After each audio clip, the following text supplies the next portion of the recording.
Tá.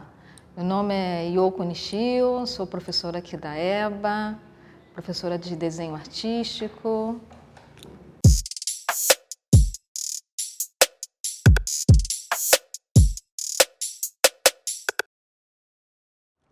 A minha escolha pela Belas Artes se deu por conta de uma facilidade que eu tinha em relação ao desenho. Então, é uma escolha daquela idade de vestibular, de profissão, né, de carreira, e a única certeza que eu tinha era que eu tinha esse indicativo do desenho, né? Sempre tive. Então, desde cedo o desenho era uma expressão, uma diferenciação, assim, até na família, né? Uma brincadeira. Então, o desenho que foi fiando um pouco essas escolhas. E eu morava na Zona Oeste, então o acesso a escolas de artes era muito mais complicado, né? Então, a universidade, o Fundão, tinha essa possibilidade. Eu estou botando a sua resposta, desculpa. Tá vendo como é que influencia? Vai falando da tua escolha como estudante. Vou começar do início, pode? Ó,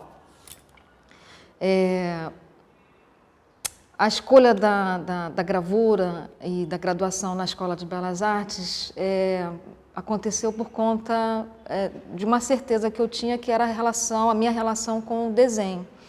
Então, nesse momento, né, inicial de carreira, de profissão, o desenho que foi fiando esse caminho para a Escola de Belas Artes.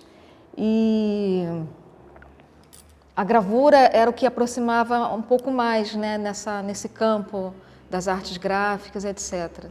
E a escola era a única, né, que oferecia uma graduação assim mais prática, né, mais próxima do desenho. A entrada é uma entrada com muita ingenuidade, né, e pouca informação do campo. Então, tem um deslumbramento, né, tem um encantamento com o ateliê de gravura, com as peças do século XIX, as pedras, né, tem essa escola tradicional aparecendo na gravura. Então, os primeiros anos eu estava muito mais envolvida nessa descoberta, nessa experimentação e nesse fazer do que vamos dizer assim, com a saída dessa formação, né? Como a gente sai dessa formação. E para mim foi um pouco difícil porque nos anos 90 a gravura ela não estava assim muito em vista, né? E valorizada. Então a pesquisa da gravura ficou um pouco solta, um pouco sem lugar. A gravura ficou sem lugar quando eu estava já no final dela. Isso foi muito difícil, eu precisei atualizar toda essa formação artesanal, enfim, da Belas Artes, para aqueles anos que estava começando até, inclusive, entrar a questão do digital. Então, eu estava dentro de uma formação bastante tradicional, muito interessante, muito rica, muito nova, porque não existia lugares com essa especificidade da gravura aqui na EBA, mas, ao mesmo tempo, o meu mundo em volta estava em plena, né, atualização, transformação de mídias digitais, né, de início de internet, e uma formação não estava encaixando na outra. Então, eu me lembro que eu tive uma necessidade muito grande de fazer essa passagem. Quando eu saio da EBA, eu começo a migrar um pouco para o entendimento do que estava começando a surgir, que era o digital. Daí até eu parto para o mestrado, onde eu vou estudar interatividade, imagem aberta.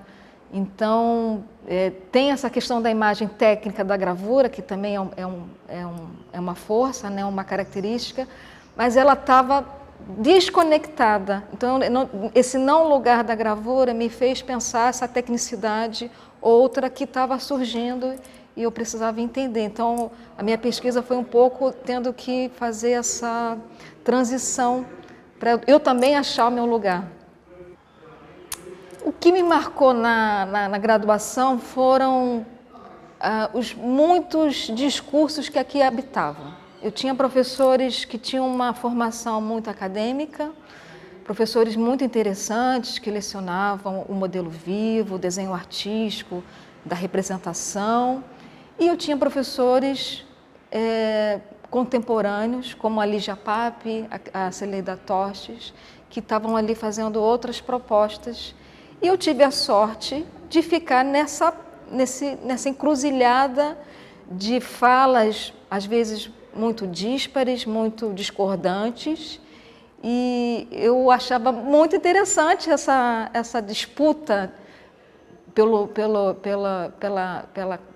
valor ou pela ideia principal do que seria a escola ou seria o campo artístico. Então, o que mais me marcou na EBA era passar por falas tão diferentes, e essa diferença me alimentava. Eu me lembro que eu gostava de escutar tudo, porque cada fala tinha o seu lugar, tinha a sua questão, tinha a sua história, né? Mas devo destacar que ter sido aluna da Lígia Pape foi muito interessante.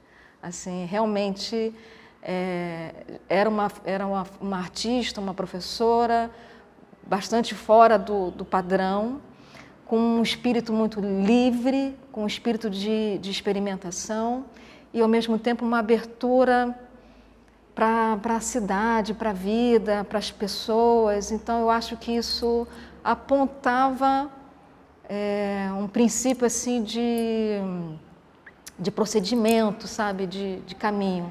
Eu gostava disso e acho que isso me deixou uma semente para pensar. O PPGAV tem uma linha de pesquisa atravessado por os estudos antropológicos. E eu queria um pouco essa experiência da troca do fazer artístico com a cultura.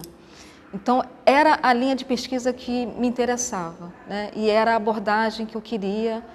E foi um lugar onde, de fato, me alimentou e me alimenta até hoje como uma metodologia, como um procedimento de pesquisa para o meu campo artístico, para o meu trabalho pessoal artístico e também até metodológico para as aulas, né, para a universidade.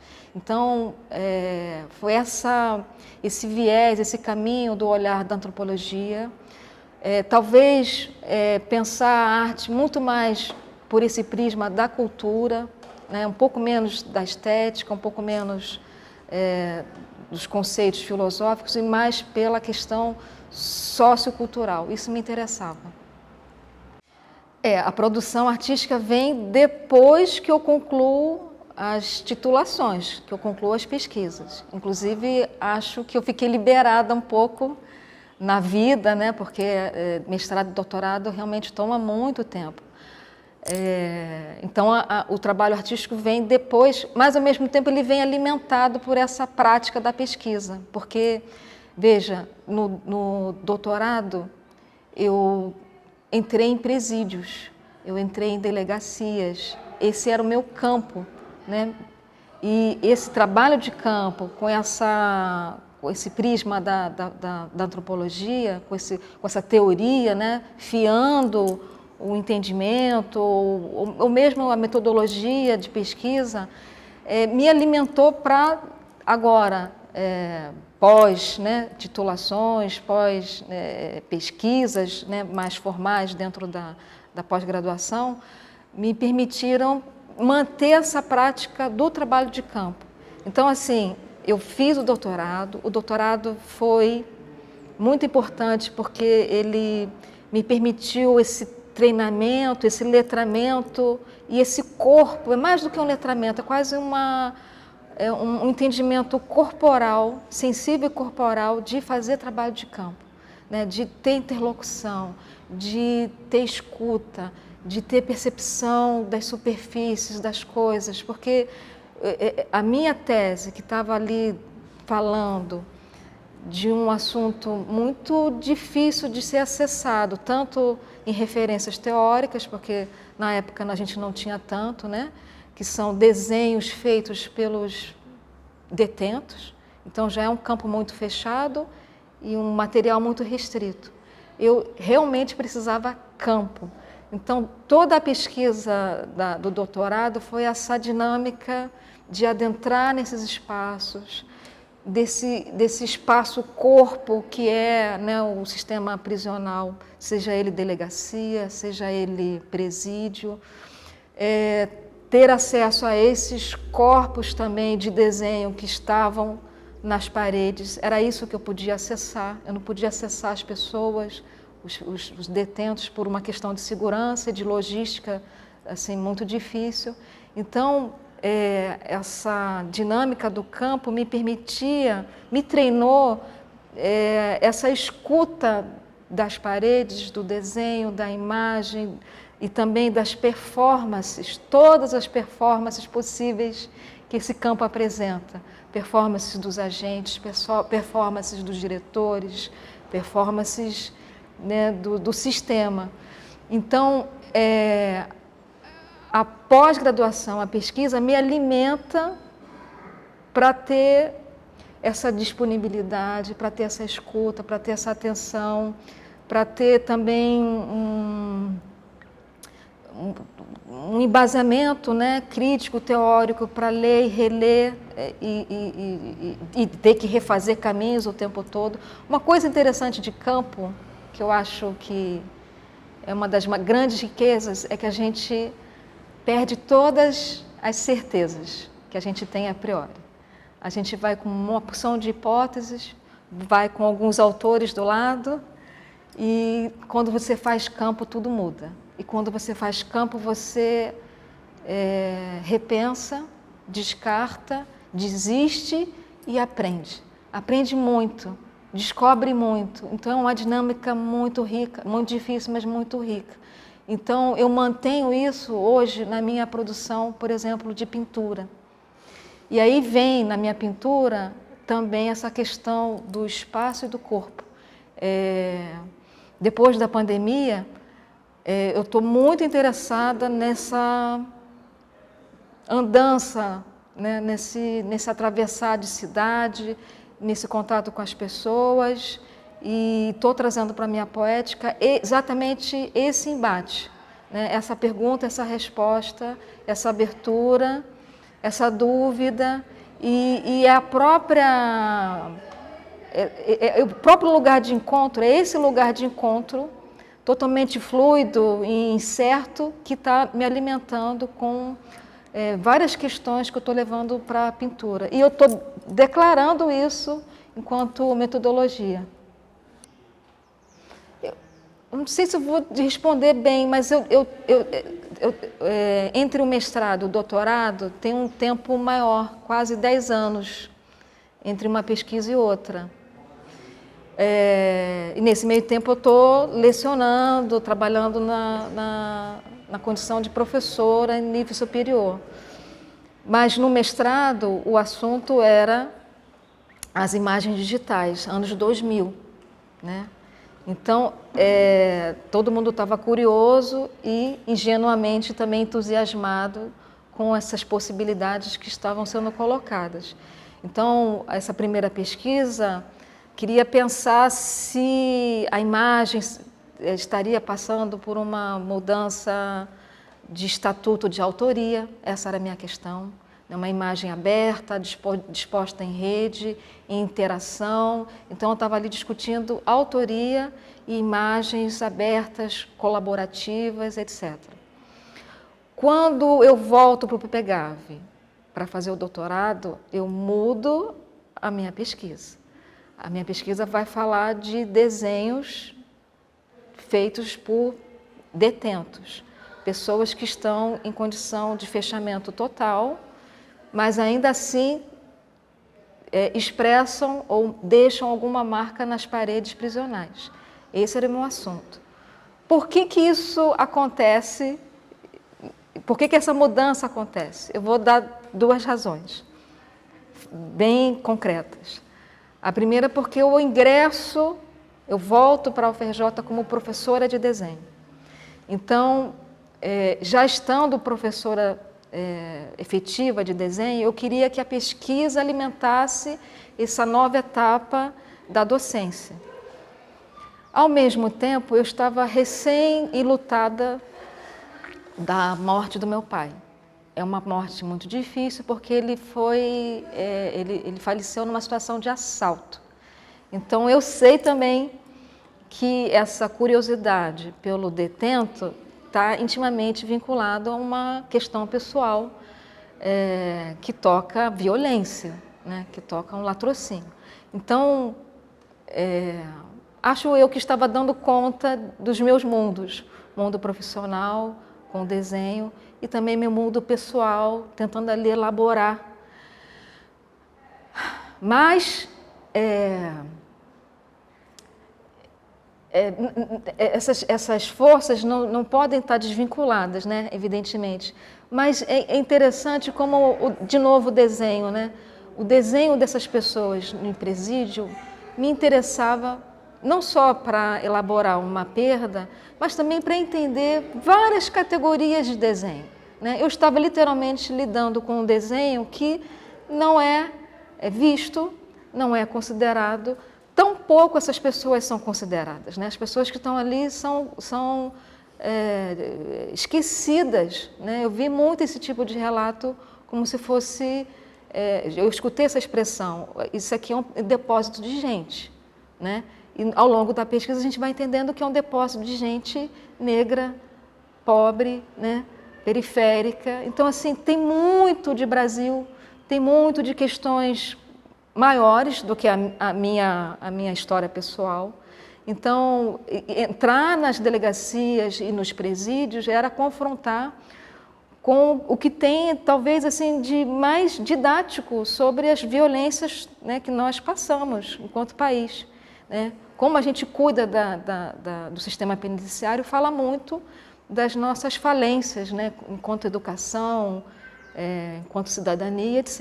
Então, eu estava ali trabalhando num lugar cujos os sujeitos, obviamente, tocam a minha história pessoal, porque, né, talvez ali esteja, né, o sujeito que matou meu pai, mas entender quem é esse sujeito que está cometendo esse crime, né? Quem é os vários sujeitos, porque na verdade você encontra muitas histórias e muitas condições, né? Das condições mais singulares ali dentro. Então, é de uma riqueza pensar que... Eu me lembro que eu tenho uma expressão do Foucault que fala da baixeza, né?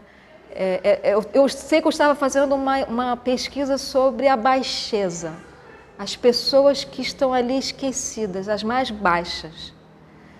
E eu me lembro que durante a pesquisa eu fui detectando desenhos, marcas muito pequenininhas. Eu com a minha ingenuidade achava que ia ter grandes, né, painéis, desenhos cobrindo todas as paredes. Não. Os desenhos eram todos muito miudinhos, pequenininhos. Daí a importância do campo, né? Que é ter essa atenção para o que estava quase invisível. Então, eles deixam marcas e desenhos minúsculos, minúsculos mesmo, tamanho de uma unha. Mas essa marca falava do seu vínculo à criminalidade. Era um desenho de arma, ou era desenho de filiação à sua facção.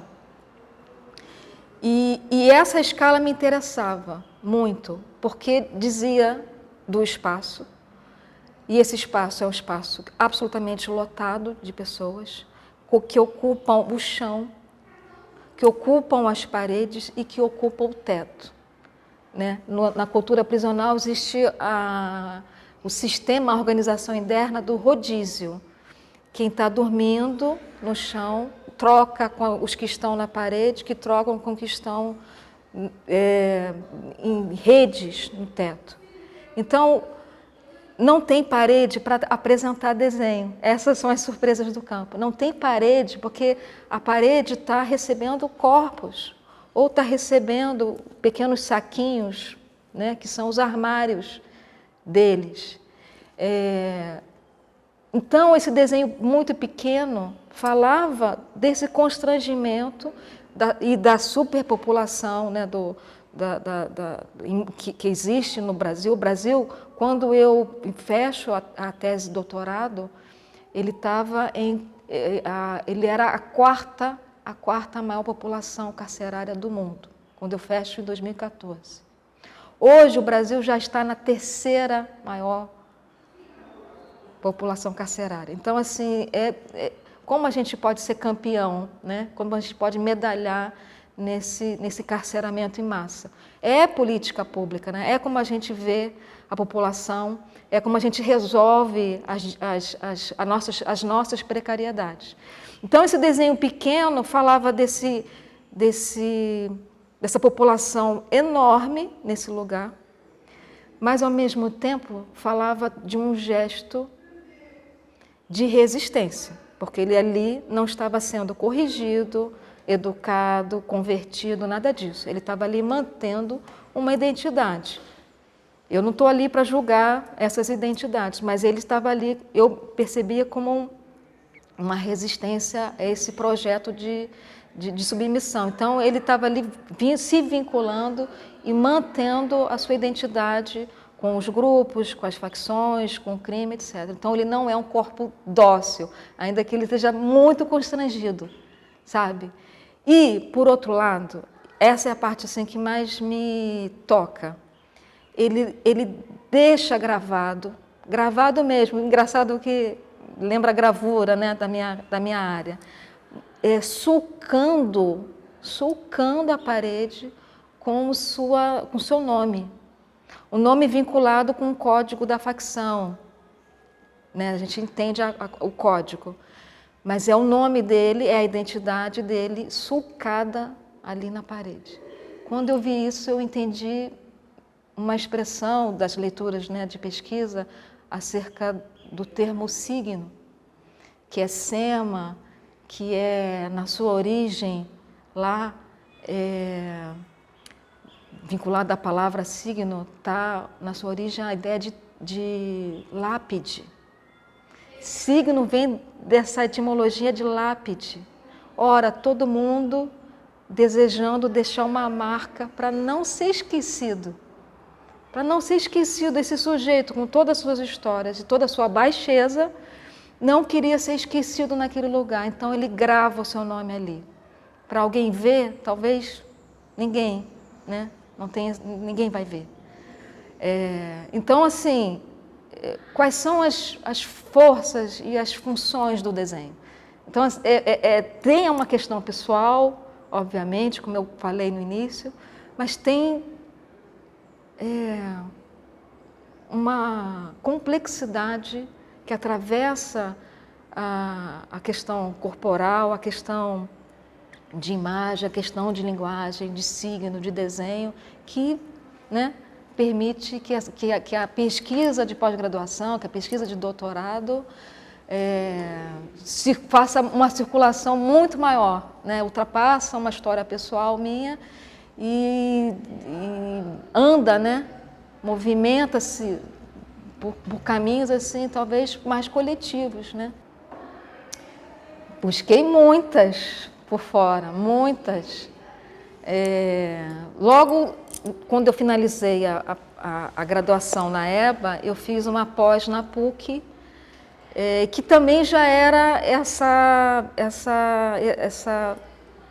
metodologia, esse interesse pela cultura. Agora eu não me lembro mais o nome da pós, mas acho que era alguma coisa relacionada à comunicação. Ó, como o tempo passa. Comunicação e imagem. Eu estou falando isso porque os professores, eles não eram exatamente da área da história da arte ou, né, das belas artes, eram professores de filosofia, eram professores da sociologia, professores de letras. Então, todos estavam interessados no estudo da imagem, mas com partidas diferentes. Então, acho que já era esse interesse mais por esse caminho da cultura, para pensar arte. Então, mas eu acho que não foi só essa pós, né? Esse é só talvez uma entrada para a academia, no sentido de uma titulação, de uma pesquisa mais formal. Então, essa primeira pós, lato sensu, na PUC, aqueceu, né? Me deu vontade, me deu entusiasmo para me tornar também pesquisadora. Então, fazer mestrado, fazer doutorado, fazer pesquisa, eu gostei disso. Essa pós da PUC, eu me lembro que eu fui estudar em 98, as eleições de 98, as imagens de Fernando Henrique e Lula, porque a minha professora era antropóloga, Karina Kushner, e ela era da política, ela estudava política. E a gente estava ali no meio, no embate dessas eleições, e eu fui medir, avaliar se as mídias tradicionais, imagina, a gente estava com jornal, nada de internet, né? A gente estava ali com os jornais impressos e minha pergunta era como as imagens de cada candidato era tratada. E fui percebendo que tinha pequenas diferenças de ocupação, ocupação mesmo, de metragem na página, de texto, então era uma coisa muito sutil, mas com um levantamento sistemático, né, de pesquisa, a gente percebe e pode ali tirar algumas conclusões. Essa parceria com uma antropóloga, na época, me deu essa vontade de seguir fazendo pesquisas. Mas, em paralelo à PUC, muitos cursos também práticos, né, de ordem prática. Por exemplo, eu fui para São Paulo estudar com Edith Derdick, que é uma artista que apresentava a caminhada como possibilidade metodológica de fazer artístico e de fazer desenho. Então, a caminhada pela cidade alimentava como um dispositivo a produção posterior. Então, a caminhada era uma atividade poética, mas era uma atividade também metodológica para a gente pensar e recolher trabalhos e alimentar depois no ateliê uma produção. E assim foram outros cursos também práticos que a gente vai colhendo, né? Mas talvez também com a intenção de ter contato com artistas. Ter contato com artistas que estão atuando, artistas que têm ateliê, você ali tentando talvez fazer essa junção do que a gente vê numa graduação, né, num estudo mais formal, né, de mesas, cadeiras e teorias, e esse funcionamento na vida de um artista que já está estabelecido, e aí abre seu ateliê e apresenta uma oficina, apresenta uma dinâmica. Então, essa troca com pessoas que não estão numa instituição muito formal, muito pelo contrário, estão ali no seu ambiente de trabalho, também permite compreender o mundo fora, que é importante, esse mundo fora podendo ser melhor articulado dentro da instituição, né? Fazer essa ligação, entender como aqui, numa instituição de formação, pode compreender também como esse ecossistema funciona na sua dinâmica real, né? de produção, de entrega, de exposição e de dúvidas e embates também pessoais entre artistas, entre grupos. Isso é muito interessante, né? As divergências que os grupos ali estão colocando. Então, acessar essas falas só convivendo nesse encontro mais íntimo, né, de ateliê. A gente respondeu um pouquinho, né, com a Lígia Páfina antes. Bom, docentes. Sem dúvida, Lígia Pape, na graduação, foi um assombro assim, ter aula com ela. E não porque a gente sabia quem era a professora, mas é porque realmente ela era diferente. A pessoa dela, a dinâmica dela, a postura da Lígia era realmente muito forte, muito intrigante. Ela não era de tantas falas assim, não se trata disso, não é uma catequese, não é nada disso, mas assim, pontualmente, falas intrigantes, falas desconcertantes, falas que não estavam dentro de um script de sala de aula, né? E engraçado que a Lígia dava um desenho que hoje eu dou também, que é um desenho já para frente, mas para frente dentro do percurso do aluno aqui, né? Que já é um desenho que vai falar de processo de criação, de um desenho que vai desenvolver a sua poética, um desenho 3 aqui, né? Diferentemente do desenho 1, desenho 2. Então, a Lígia já estava nesse lugar de interesse pelo estímulo de um processo criativo. Então, obviamente, acho eu que ela também estava atenta às singularidades de cada aluno. Então, não tem script, né, para esse tipo de aula. Tem uma sensibilidade, de fato, um embasamento e uma postura gigantesca, mas essa inteligência de perceber os trabalhos e fazer comentários que são dispositivos de abertura, isso era muito interessante e acho eu muito raro, né? Até hoje acho que é uma dinâmica difícil e rara. Então a Lígia me deu preciosidades assim nos nossos encontros. Mas os colegas, você perguntou. Eu tenho colegas que também se tornaram artistas e também professores. São colegas de departamento, né? Como o Frederico Carvalho, que é um amigo, é um colega, é um amigo e é uma referência, porque é um pensador do contemporâneo. E nós somos contemporâneos das nossas dúvidas. É interessante porque eu e Fred já tivemos muitas conversas angustiadas sobre essa conexão da escola com o mundo contemporâneo. Então, nós dois que entramos nos anos 90, passamos por muitas fases. E essa fase inicial da graduação, onde a escola estava bastante afastada, acho eu, dos circuitos. Os anos 90 foram difíceis. Então, eu estou citando aqui o Fred porque a gente troca as mesmas dúvidas e as mesmas dificuldades da época. E, no entanto, a gente está aqui, né, persistindo nesse embate, talvez trazendo para a escola essas atualizações que lá atrás nós sentimos falta, que lá atrás a gente desejava. Então, a gente vem aqui, cada um a seu modo, trazendo para agora os discentes informações e problemas que talvez lá na nossa formação fossem necessárias na época. Então, acho que o Fred é uma referência importante para mim e para os alunos aqui também. Estudar no fundão e o seu território, né, de ilha, afastado, produz assim, problemas óbvios de deslocamento, de chegada e de saída do que a gente vivia aqui.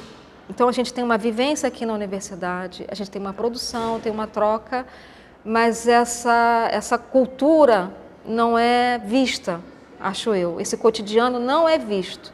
Então, tudo que você possivelmente produz ou fomenta, seja um encontro, seja uma pequena exposição, uma dinâmica, a vida da universidade aqui fica um pouco invisibilizada.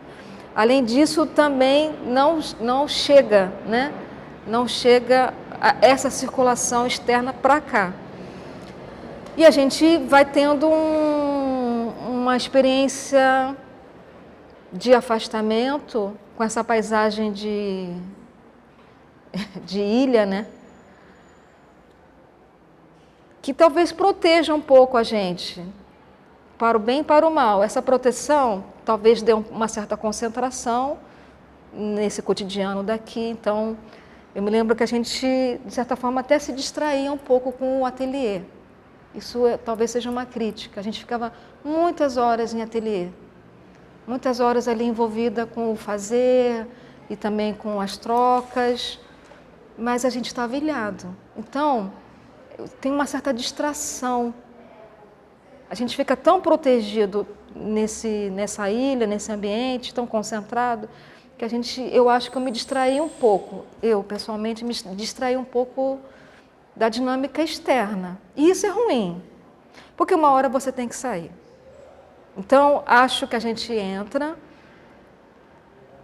que a gente vive a universidade, a Escola de Belas Artes está dentro de um campus, então, para além da Escola de Belas Artes, ainda tem uma troca com outras áreas. Eu me lembro que eu pegava uma condução e voltava no ônibus com pessoas de engenharia, pessoas da letras. Então, isso era muito rico. Estávamos numa ilha, mas ao mesmo tempo estávamos numa ilha em contato com a diversidade de um campus universitário. Então, isso também é interessante, né? Enquanto concentração de muitos e diversos. Mas, em termos de Escola de Belas Artes, nos distraía um pouco do fora. Essa distração eu acho que é ruim quando você começa a fazer a transição de saída, porque aí você tem que ter um entendimento dessa conexão, dessa adaptação de tudo isso que você viu, que você se formou para o mundo, né?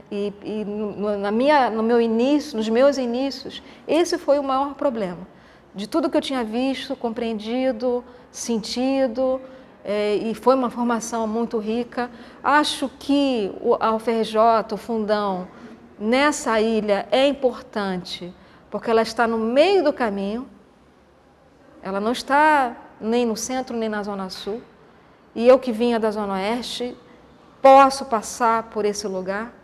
E também como professora, acho que a localização permite, com mais facilidade, o jogo com a Baixada, o jogo com a Zona Oeste, com a Zona Norte e com a Zona Sul também. O Fundão, com todas as questões de ilha e de acessibilidade, ele está cravado num lugar, num mangue, numa terra, né, flexível. Esse mangue, ele é muito fértil.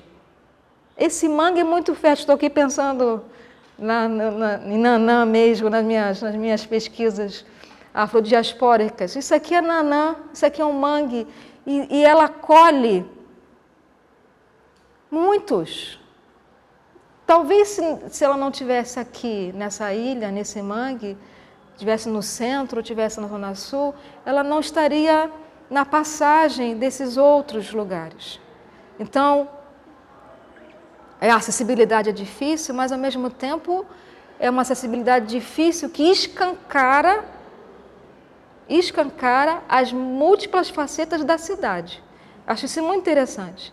Assim como a Maré foi formada a partir também de um trânsito, que é a Avenida Brasil, né?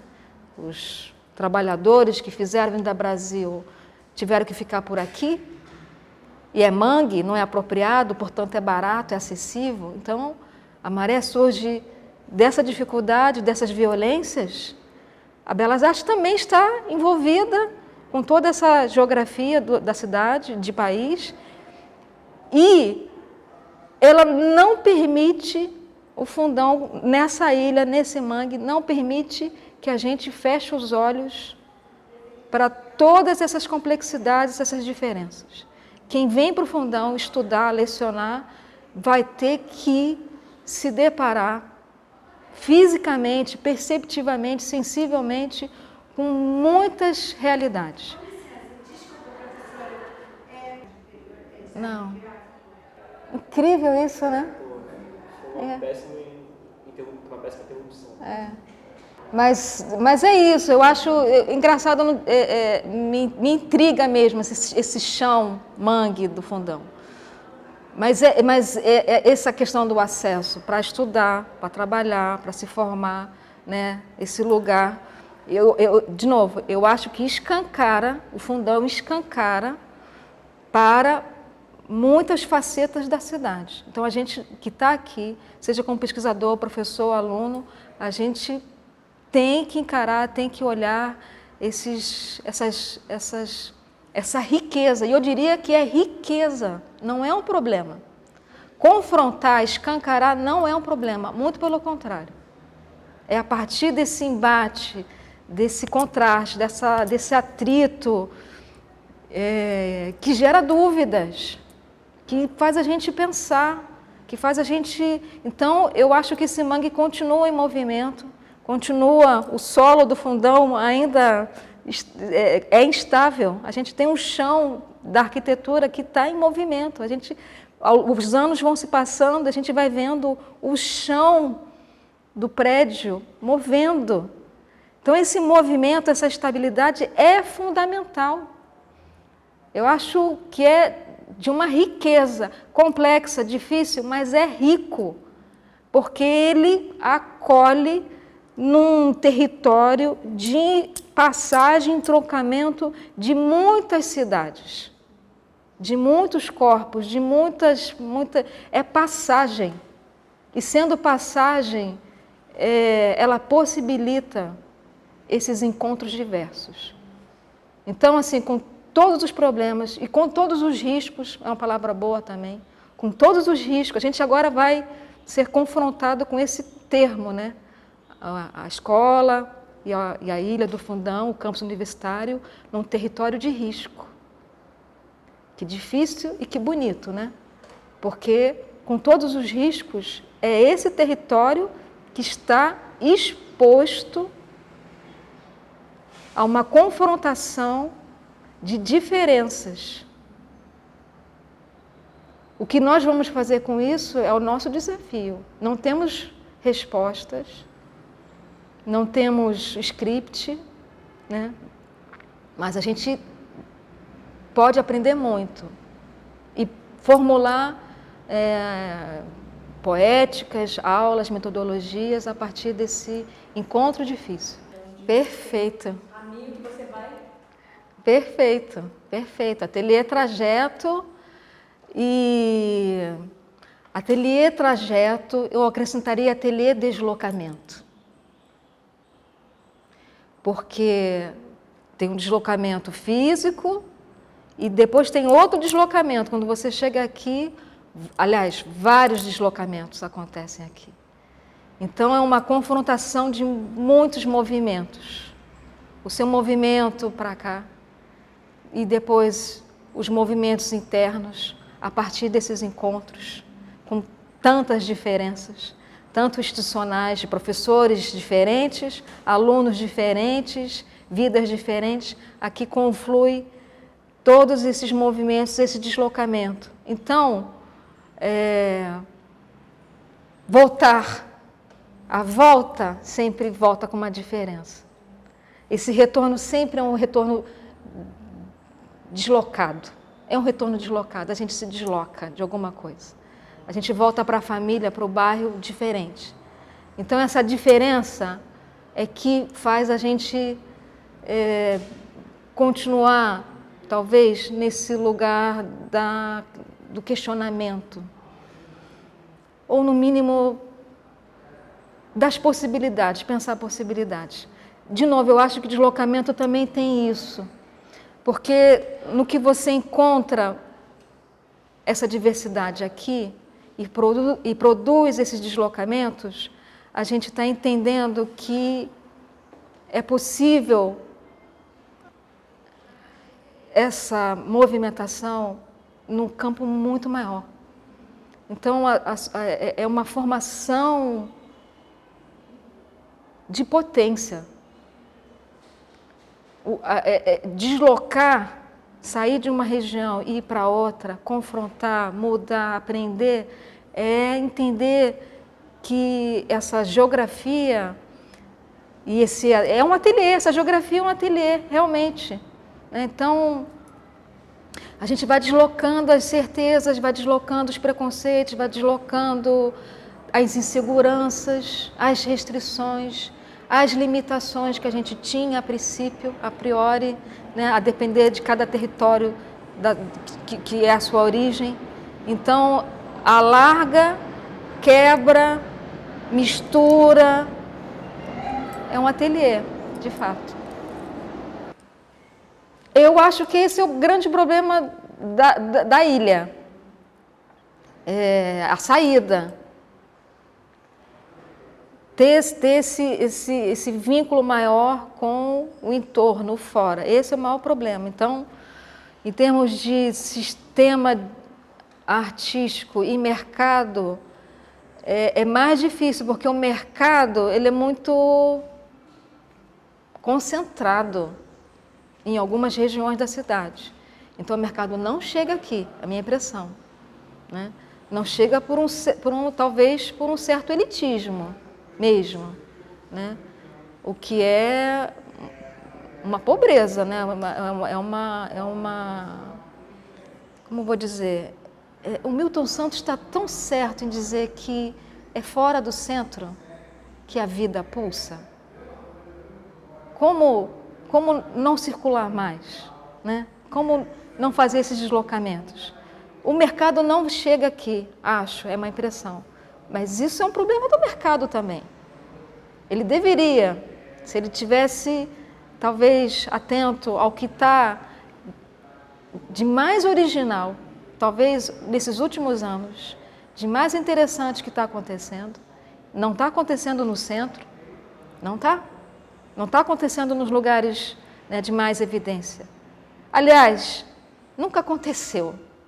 Sempre aconteceu nessa cidade outra. Sempre aconteceu. Sempre aconteceu. As outras cidades, os outros territórios sempre pulsaram. Sempre pulsaram poesia, política, divergência, sempre pulsaram. E se esse circuito mais oficial se atentar e circular melhor, acho que todos ganhamos, né? Não sei se a escola tem que fazer esse movimento para os lugares mais centrais, mas acho que é uma condição da própria geografia da ilha, né?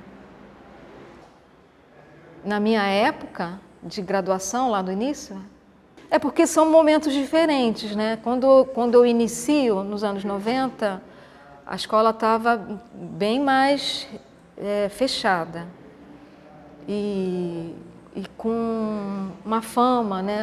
Assim, ainda muito vinculada, uma fama, acho até equivocada, mas que persiste. É engraçado que é uma imagem muito forte, essa imagem assombra até hoje. Agora um pouco menos, mas é uma sombra que ainda fica ali por perto, que é esse vínculo com a academia imperial. Nos anos 90, isso era mais forte porque a gente tinha uma certa rejeição maior em relação ao fazer artesanal. Acho que nos anos 90 o conceitual estava muito forte e deixamos de lado os ateliês, né, as feituras artesanais, e a própria pintura também não estava assim muito em evidência, a pintura, a gravura. Então tinha todo um contexto da época que estava em descompasso com o circuito. O circuito era mais conceitual e nós aqui mantínhamos um pouco mais a tradição da artesania. Mas hoje a gente tem uma configuração completamente diferente, até porque a dinâmica das mídias digitais, da internet, conflui uma atualização para o campus, para a escola. E a própria pós-graduação, que já tem anos também, né, a gente tem uma formação grande de artistas contemporâneos, né? Então a gente tem hoje em dia, eu vejo claramente, que tanto a pós-graduação forma e troca com a arte contemporânea, como a própria graduação. Hoje em dia a gente tem na graduação excelentes pintores que estão completamente conectados com o circuito e com o mercado. Então, talvez essa paisagem digital já seja uma diferença para esse território ou para essa ilha na qual nós pertencemos, né? Então, acho que mudou bastante. Então, eu faço todo um trajeto, primeiro, teórico de pesquisa, talvez cumprindo as minhas titulações e também aqui meu lugar de docente na universidade. E depois do doutorado, eu vou ali ensaiando meus movimentos no circuito fora, né, dos estudos acadêmicos. Entrei em alguns salões, hoje estou representada por uma galeria em São Paulo, então tem uma dinâmica desse sistema de mercado e de feiras, enfim, outros lugares, né, de circulação de arte no qual eu estou participando e, de certa maneira, tentando trazer essa atualização para dentro do ensino, né, para os alunos. A entrada das cotas. Eu ia falar do mundo digital, da internet, mas antes disso, as cotas. E eu peguei essa diferença. Quando eu estou na graduação, eu vejo uma escola, uma universidade. Quando eu volto como professora, e nesse período, desse início de docência aqui, eu vejo entrarem, né, os alunos cotistas, os alunos negros, os alunos indígenas, os alunos da escola pública. Então, a universidade mudou muito e mudou para melhor nesse sentido de ter uma outra demanda.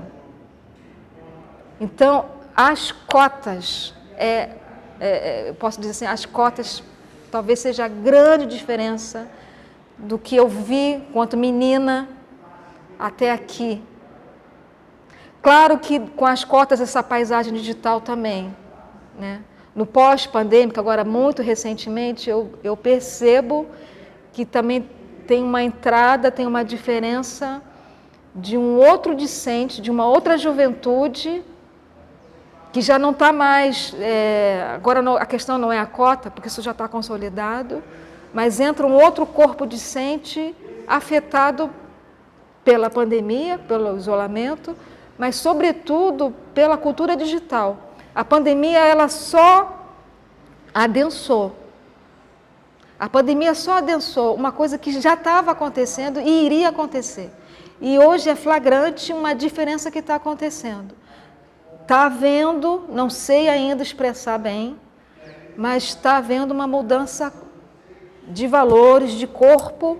Os alunos têm outra mão, têm outro olhar, têm outra postura, têm outro tempo.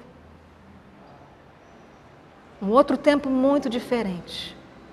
Uma aceleração e, ao mesmo tempo, um emocional também muito diferente. A gente está recebendo uma outra geração. E a gente tem que cuidar, vai ter que cuidar muito bem disso, tentar ouvir e perceber essas mudanças, porque junto com as questões identitárias que as cotas estão trazendo, então a universidade, como a maioria das instituições, né, deve ouvir essa demanda nova, como ela também tem que se atentar a essa cultura digital que está produzindo novas subjetividades. Essa nova subjetividade é um novo corpo, é um novo interesse, é um novo tempo para dentro da dinâmica daqui. Como a gente agora ensina, como a gente fala, quantas palavras, qual a aceleração. O WhatsApp tem 1.5, 2.0 de aceleração, e a minha fala em sala de aula não tem essa aceleração. As telas têm um isolamento, têm uma praticidade, têm uma proteção também de si, e a gente aqui não tem. A gente está exposto, a gente está suando, né? Sentindo, falando, atritando. Então, a outra diferença que eu também queria apontar, que é essa cultura digital que os novos estão trazendo, dentro desse espaço de encontro material, real, concreto, né, de pura materialidade, é um lugar para se pensar. É outra pergunta cara, né, Ivaí?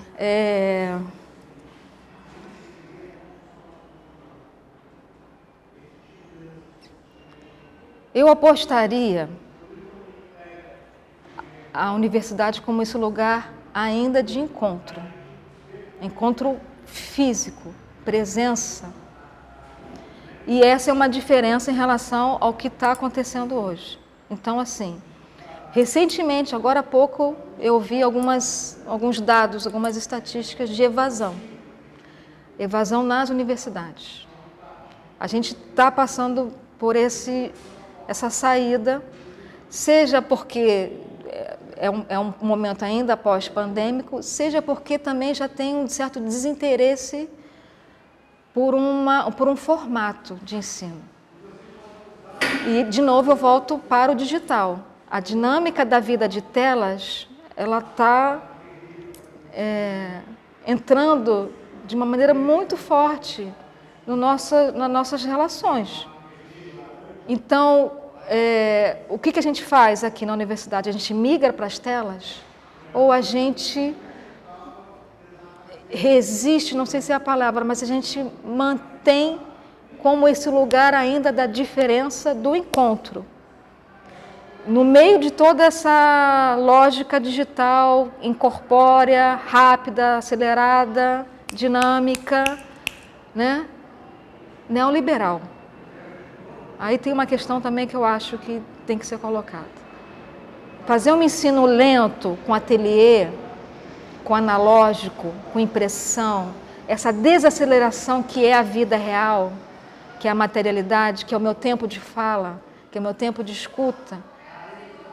Se a universidade não for esse lugar ainda dessas possibilidades, será que a gente não vai ficar à mercê de um discurso e de um formato, na verdade, hegemônico, que está colocado? Eu não sei. Eu acho que eu estou com o Jonathan Crary, que pede, saiam das telas, saiam da internet. Ele pede isso, saiam da internet. Não é para jogar a internet em todos os lugares, não é para jogar a internet na população ribeirinha. Não, porque você vai matar um sistema, uma cultura diferente. E talvez seja nesses lugares ainda, de outras formas de vida, de outros corpos, de outros saberes, que estejam ali, né, princípios e valores que possam nos dar caminho para lidar com essa tsunami, essa avalanche que essa hegemonia que está acontecendo do digital. Então, não tem como a gente não enfrentar isso, a gente se inteirar. Não é para ser tradicional e passadista, não se trata disso. Mas não comprar esse discurso, de novo, que me parece muito vindo de interesses, na verdade, econômicos. Eu não sei, eu tenho muitas dúvidas se todo esse sistema de velocidade, de tecnologia e de produções, né, de última linha, se isso tudo, de fato, é um bom alimento para o contemporâneo. Mas a gente tem que enfrentar. Então, eu apostaria, sim, se todos os discentes já estão mergulhados nas telas, propor aqui o árido da presença, o árido do atrito, o árido do vagaroso, sabe? E aí ele decide se ele quer aqui, se ele não quer, se ele confronta, ele pensa. Então eu apostaria na desaceleração no vagaroso, na materialidade, nesses fazeres analógicos, que pode ser um contraponto. Não é uma saída, não é uma certeza, mas é só um contraponto. Eu acho que a universidade pode manter esse contraste. A gravura, então, foi minha primeira graduação, mas, como eu disse, lá naqueles anos 90, ela um pouco fora de lugar, né? O que não acontece hoje, eu percebo a gravura assim, muito mais atualizada, botando seus lambes, né, trabalhando com a cidade, trabalhando com a intervenção, através da reprodutibilidade, né, de lambes, enfim. Então, eu acho que a gravura encontrou brechas para circular contemporaneamente. Eu trabalho e gosto de séries, né, e talvez as séries estejam relacionadas a essa vontade ou essa necessidade de repetir, de voltar. Então é como fosse um diálogo, né? Uma conversa que não terminou. Então é preciso voltar lá, voltar na pergunta, tentar uma resposta. Além da questão da elaboração mesmo, né? O velho repetir, elaborar e ressignificar. Então, alguns assuntos que eu trabalho, eles não cabem numa imagem só. Acho que essa declaração é importante. Não cabe numa imagem, ele precisa de uma família de imagens. Ele precisa de uma irmandade de imagens, né? De uma constelação de imagens. Então, essa repetição da série é porque uma imagem só não dá conta. Então, é preciso voltar, é preciso retomar, é preciso dar outra volta, fazer pequenos deslocamentos e permitir esse adensamento lento com o tempo. Então, além da temporalidade da pintura, esse retorno de novo e de novo para poder esses sentidos serem modificados, né? serem produzidos. Então, eu preciso da repetição, eu preciso da lentidão, eu preciso do retorno para entender o que eu estou fazendo. É isso. A pandemia me fez experimentar na prática tudo aquilo que a gente fala em arte, né? Dessa abertura e dessas reinvenções de cotidiano, né? A gente tinha agora que botar em prática realmente mudanças, né? Reais e cotidianas. Na pandemia, eu me isolei com a minha mãe, na casa dela. Então eu fechei o ateliê, não frequentei, fechei tudo e fui morar com ela. E lá não tinha nada, nenhum material, nenhum papel. E eu me lembro que eu não estava preocupada no início da pandemia em produzir trabalhos. A gente estava preocupada só em sistematizar, né, um cotidiano seguro, né, e saudável dentro de um certo limite.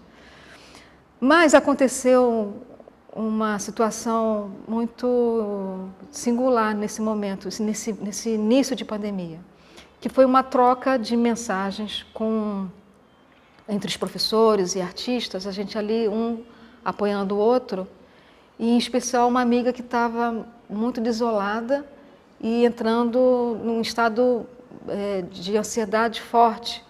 Então, todo mundo ali se mobilizou querendo distraí-la. E em redes sociais, a gente combinou uma operação para distraí-la. Todo dia, cada um faria um desenho e postaria esse desenho no Facebook. E isso era uma forma dela parar de pensar sobre o que estava acontecendo e desenhar. Ou seja, as mãos distraírem, né, ali com um fazer outro que não a pandemia. E todo mundo começou a dar esses desenhos para ela e fazer as postagens. Eu estava na casa da minha mãe e não tinha nenhum material para isso. Nenhum material, não tinha lápis, não tinha caderno, não tinha nada. Minha mãe não tinha nada de material artístico. Então eu levei alguns dias para participar dessa brincadeira. E aí eu comecei a desenhar na palma da mão. Comecei a desenhar alguma coisa que eu via na casa da minha mãe. Então eu avistava um relógio, eu desenhava um relógio e fui oferecendo para minha amiga esses desenhos. E ela se distraía, e ela ria, e isso começou a adensar um pouco, né? Nessa troca afetiva, esse desenho na mão, que no final era apagado, né? Eu comecei a entender que tinha alguma coisa ali boa para mim também, porque criou-se uma rotina, onde a primeira coisa que eu fazia era o desenho. Eu acordava muito cedo, fazia o desenho, era a primeira coisa, fotografava a mão, e essa mão depois vai para a lavagem, obviamente, né? E isso foi virando uma rotina que, na verdade, organizava meu dia. Então, eu também estava sendo alimentada por essa produção de desenho. E depois eu achei que tinha muitos sentidos interessantes, né? A lavagem da mão, a mão com esse assombro de levar o vírus, né? Você tinha que estar sempre limpando, e isso, na verdade, também a mão, imagina, a mão para a gente que é artista, que é a construção de poesia, de arte, de imagem. A mão é a produção, é vida, mas a mão, naquele momento, era caminho de morte, né? Era entrega de morte. Eu achei tão intrigante essa mão com tanta potência e com tanto medo também. Então eu entendi que aquele início de trocas de desenhos dava uma série que poderia organizar meu cotidiano, pelo menos enquanto durasse a pandemia. Eu fiz durante o ano inteiro. Eu me preocupei um pouco quando ia acabar essa série. Pensei que acabaria na chegada da vacina, mas a vacina demorou tanto que eu resolvi findar em dezembro. Então, eu comecei em março e fui até 31 de dezembro produzindo essa série das mãos. Só que era um desenho que eu fazia muito rapidamente. Em 5 minutos eu tinha um desenho, eu tinha a foto e começava o meu dia. Eu precisava trabalhar, né? Além das aulas remotas para a universidade, eu queria aproveitar esse isolamento, né? Que para a pintura é ótimo. Estar isolada, né? Não ter essas distrações, ter essa concentração é muito bom. Eu pintei muito na pandemia. E a solução foi pedir para entregarem os chassis na casa da minha mãe. Eu liguei para o senhor que faz isso e ele, ok, eu entrego. Então ele foi me abastecendo. Então eu só fui uma vez no ateliê, muito rapidamente, toda protegida, recolhi um monte de material, de tinta. Isso foi só uma vez. Fiz essa operação de resgate de material, levei para a casa da minha mãe e depois eu fui sendo abastecida por telas. E aí tem uma coisa interessante, porque eu começo a pintar a paisagem que eu estava vendo, que era a paisagem remota. Então, se nos desenhos que eu continuei fazendo eu tinha uma paisagem doméstica, cotidiana da casa da minha mãe, eu fui, na verdade, fazendo quase um inventário e descobrindo a casa da minha mãe, sabe? Descobrindo o que ela tinha, os gostos, enfim, os objetos que ela tinha ali. A casa interna era uma paisagem, era um horizonte. E nas pinturas eu quis, porque eu fiquei intrigada com a nossa vida dentro das telas.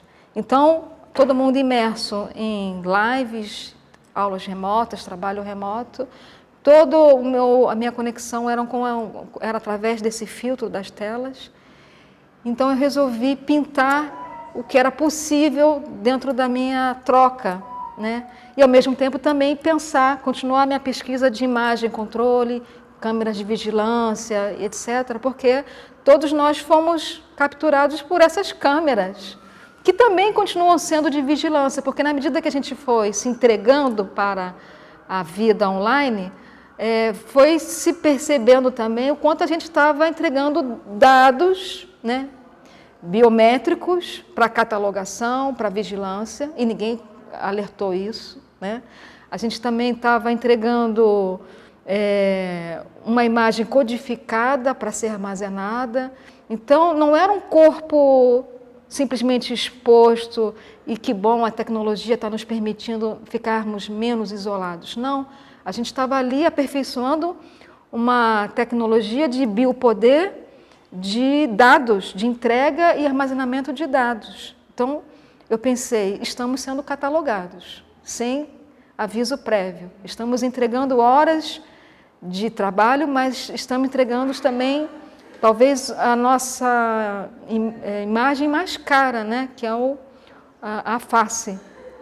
Então, retomando um pouco assuntos que eu já gostava de pesquisar, que era imagem, controle e vigilância, eu reduzi, até por conta do espaço que eu tinha para manobrar na casa da minha mãe, eu reduzi a escala das minhas pinturas, fiz no tamanho possível do pintar com 1 metro de distância, num quarto.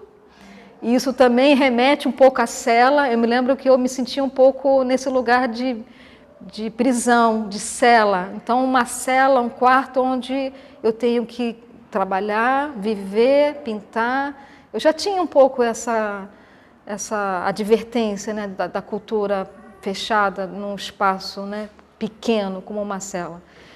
Então, eu reduzo a escala da pintura e começo a produzir telas cujo formato é a mesma proporção do retângulo de um celular.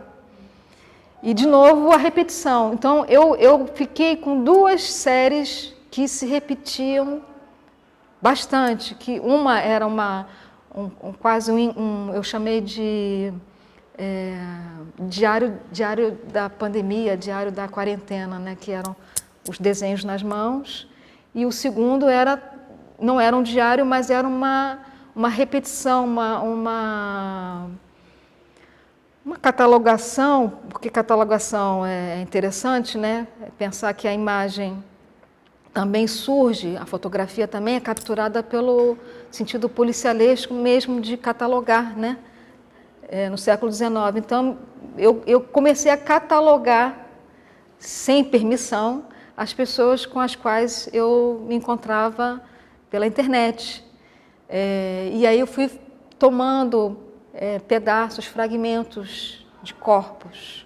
Eu queria esses fragmentos tal como uma catalogação, né, lombrosiana, né, desses corpos, para remeter a essa Big Data que estava nos catalogando e hoje permanece nos catalogando, né? Então, a série Indexados fala um pouco desse meu assombro para a nossa entrada sem saída das telas, e que corpos eram esses que estavam sendo ali, né, trocados e expostos 24 horas. Né? Então, eu produzo essas duas séries no contexto da pandemia. Também não deixa de ser uma organização de tempo e cotidiano para manter sanidade, né? Para manter um trabalho, um pensamento e distrair um pouco da situação do perigo, né? De morte que a gente estava passando, estava atravessando.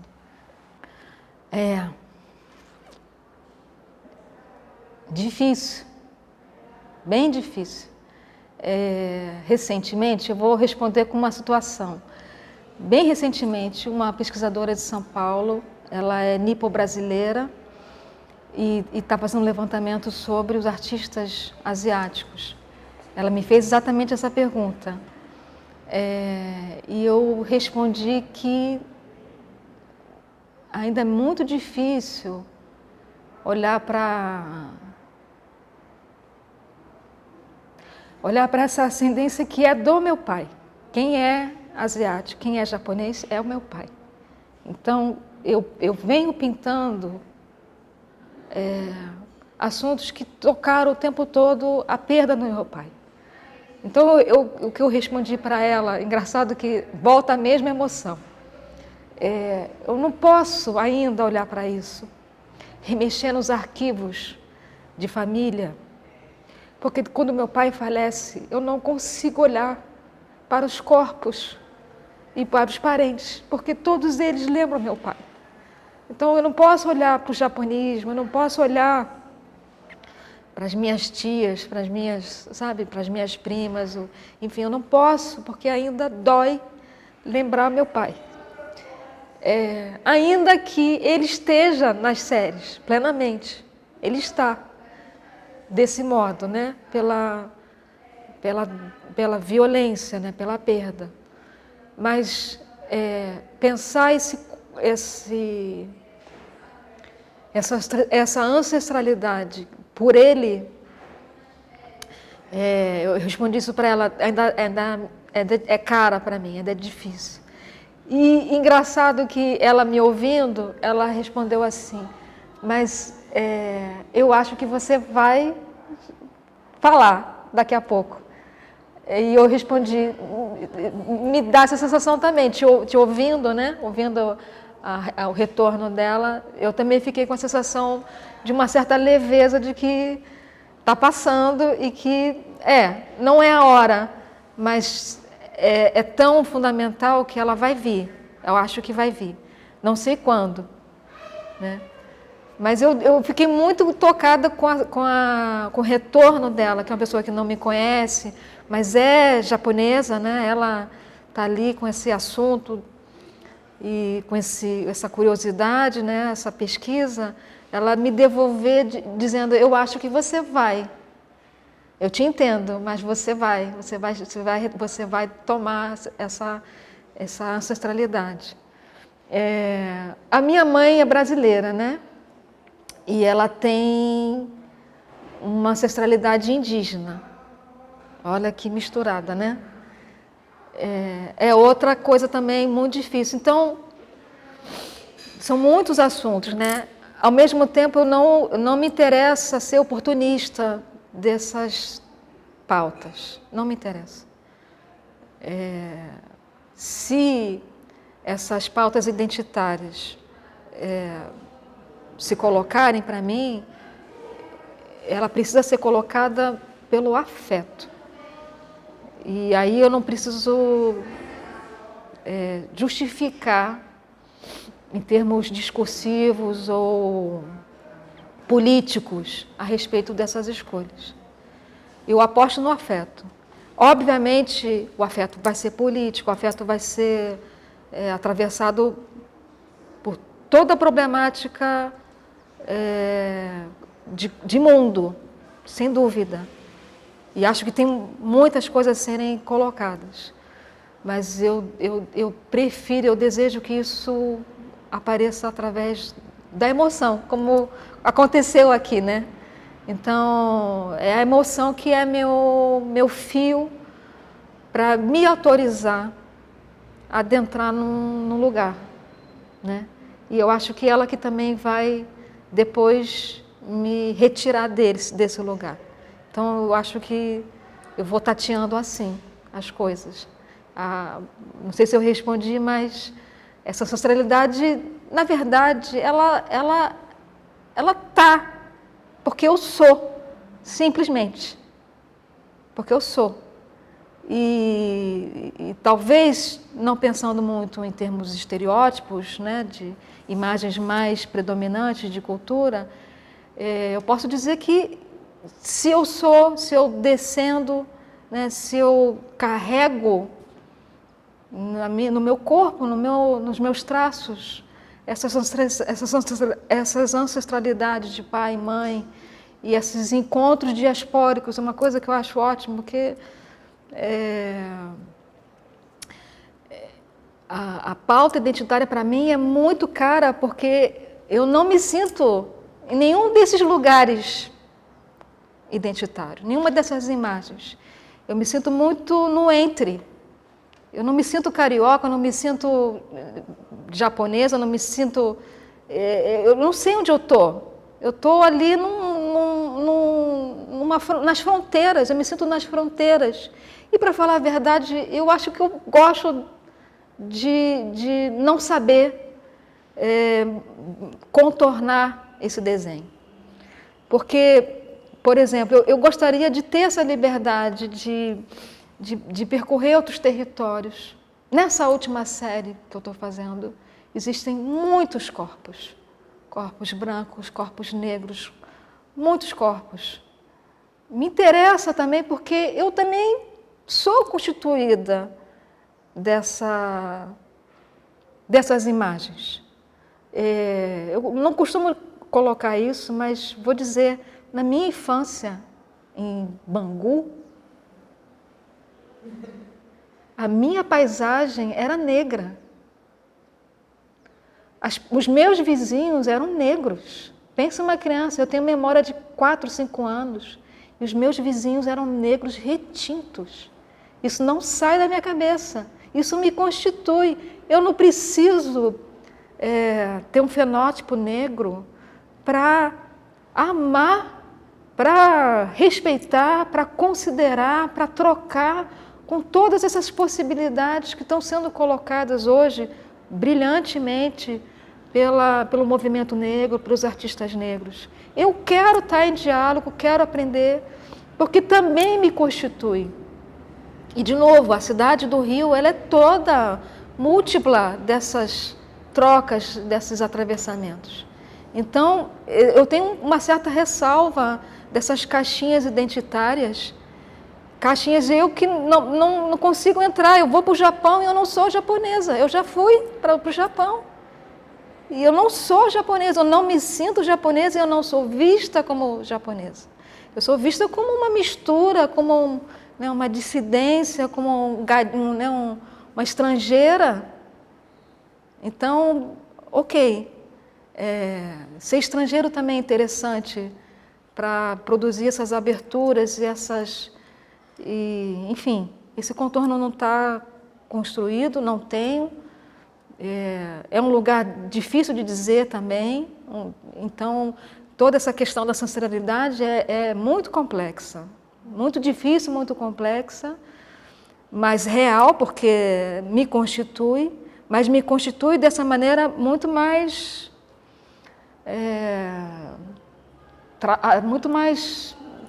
como vou dizer,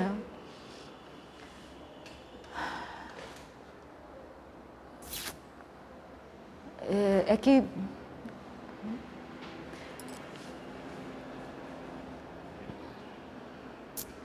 sem contorno, eu acho que, apesar de às vezes eu gostar da palavra borda, gosto muito da palavra borda, ficar na borda, tá no entre, tá na borda, mas ao mesmo tempo essa borda está sempre, borda para se atravessar, né?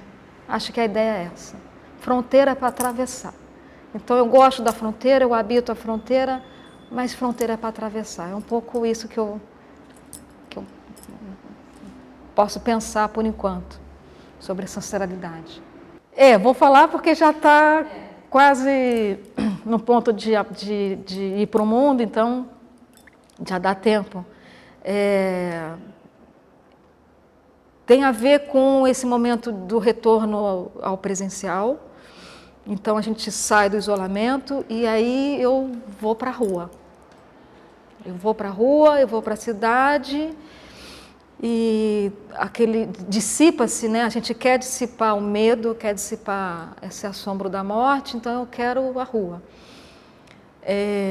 E eu me lembro que, tratando das séries que estão, né, indo para cá, indo para lá, sendo apresentadas, tem uma série chamada Enquadramento Bertillon, que são corpos que são pintados em poses policialescas, né, de frente e de lado.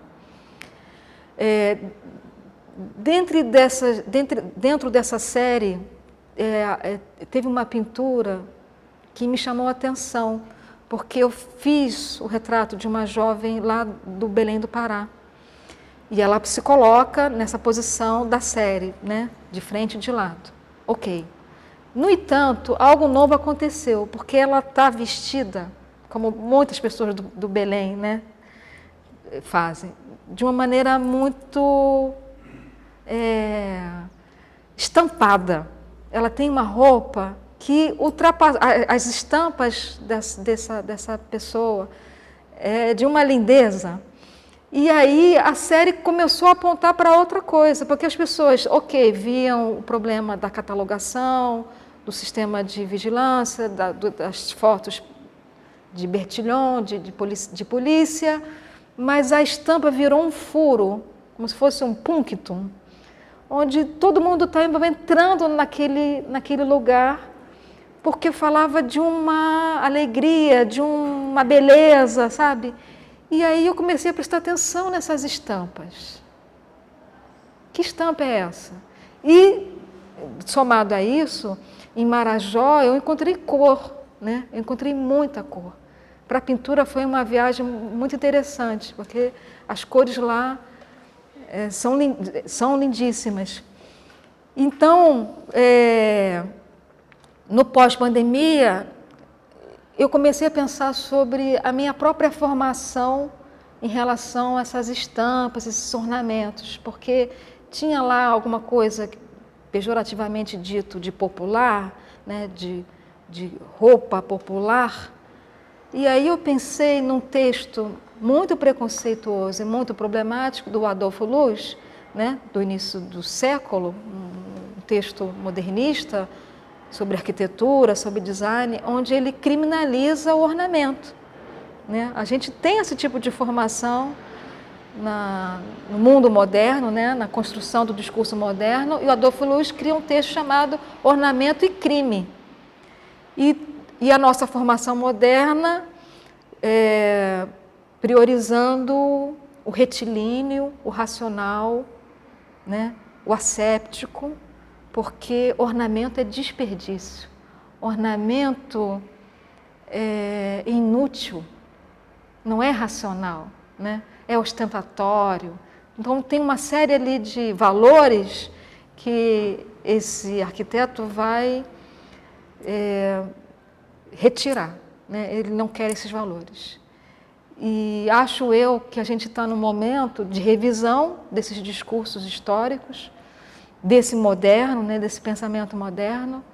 E quando eu estou de volta à vida, andando, pintando, fotografando, fazendo as séries, eu estou vendo que o ornamento está nas ruas. E que mais do que isso, as pessoas usam e abusam desses ornamentos nos seus corpos. Então, aí volta a antropologia e essa ginga do campo, né? Fazer trabalho de campo, prestar atenção no campo. Vamos fazer campo. E eu começo, e eu estou morando em Vila Isabel, né, atualmente. Vila Isabel é um território muito interessante. E eu vou fotografando, vou pedindo, aí entra uma outra camada também do trabalho, que é a troca, né? Eu peço a imagem, você me dá a sua estampa. Às vezes me negam, faz parte do campo, mas eu solicito e eu troco. Às vezes eu não troco, às vezes eu estou ali no embate, no meu próprio caminhar pela cidade, fotografando pelas costas. Então, eu comecei a perceber que tem duas coisas interessantes. Tem corpo, um corpo ornado, um corpo que carrega ornamento.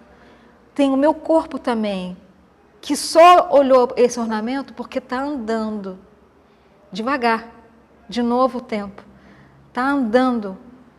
E andando por uma cidade que também é corpo.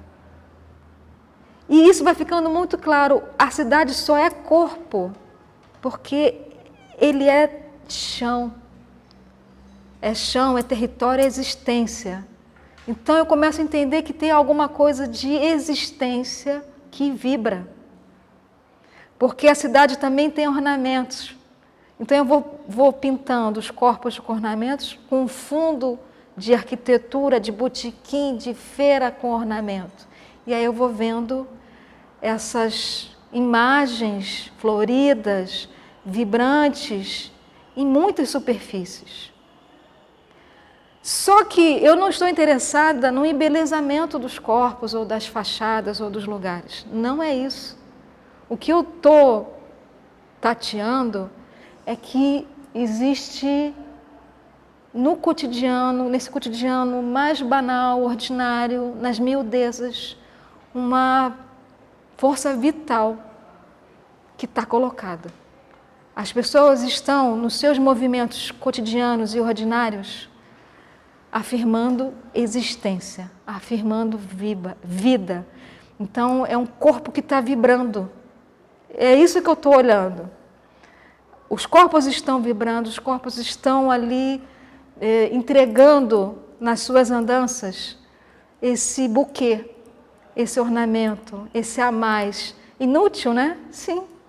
Que bom que é totalmente inútil, porque não foi cooptado, né?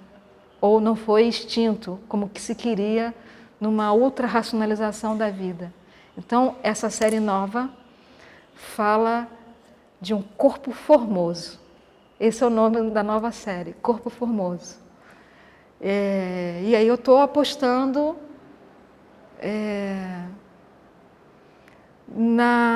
nessa vitalidade, nessa pulsão de vida. Não é, de novo, não é embelezamento, não é fuga, não é isso. É esse corpo que porta as estampas e os ornamentos, ele continua problematizando tudo que é vivo.